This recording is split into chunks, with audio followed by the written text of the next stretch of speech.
We all, when we hear the word startup, we have, a kind of a pattern, let's say, in our minds. So, we're thinking about, large tickets, large funding rounds, many consecutive funding rounds. Mm-hmm. We're thinking about, Silicon Valley or, different regions in the world that might be of kind of innovation hubs, right?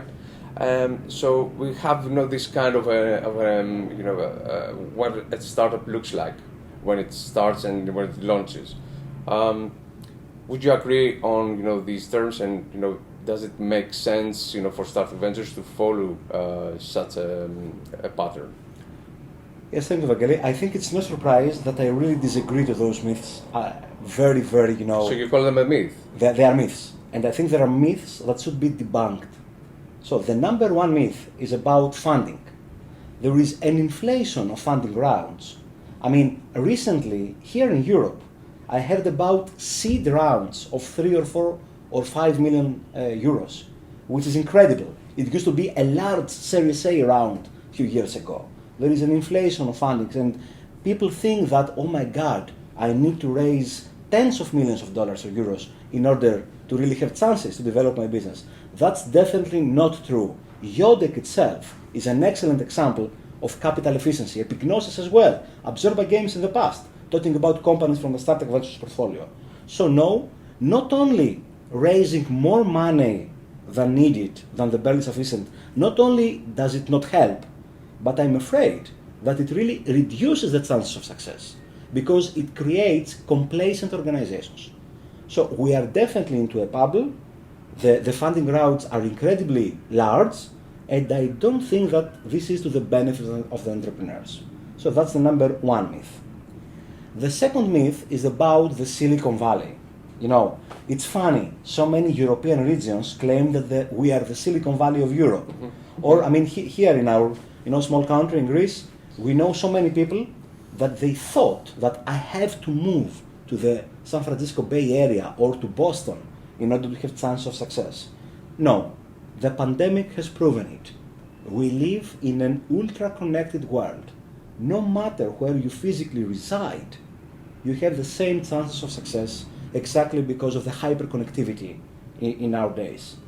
And I really believe that talking about countries like Greece, it's not only to Greece, but with countries like Greece, the combination of the quality of life, the cost of life, helps a lot to assembling great teams that can be very successful in target markets like North America while they live in countries like Greece.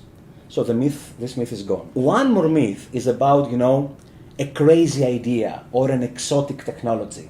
I need to do AI, neural networks, quantum computing. Innovation. But innovation in a strange sense, in a scientific or technical sense. Mm-hmm. No. Entrepreneurship is not a research game. It's an applied thing, right? Mm-hmm. Yeah, of course, deep tech companies are very admirable, but clearly, with state-of-the-practice technology, you can do amazing things. Actually, my theory is that companies that started as state-of-the-practice, over the year, they became so competent and they gathered all the resources necessary that in a second or in a third stage, they managed to advance technology themselves. So don't really have this idea that I need to have this exotic technology in order to succeed, in my startup journey. And actually, innovation is not only about, science and, deep tech. Business model innovation is the number one Exactly. innovation. Exactly. And this makes the difference. And I think the moment that you have a truly efficient and innovative business model, it's very likely that in the future you will manage to also have scientific or technical innovation as a later development. And the last myth, it's about the typical entrepreneur. This guy with amazing theatrical skills that does excellent pitching, that everybody, has the wow effect. No. I believe the future belongs to the atypical entrepreneur, to the introvert guy or girl that really loves a problem. They fall in love with a problem and they find, a smart, efficient, and economically sustainable way to deal with that problem that many customers face. That's the future, in my humble opinion. I completely agree.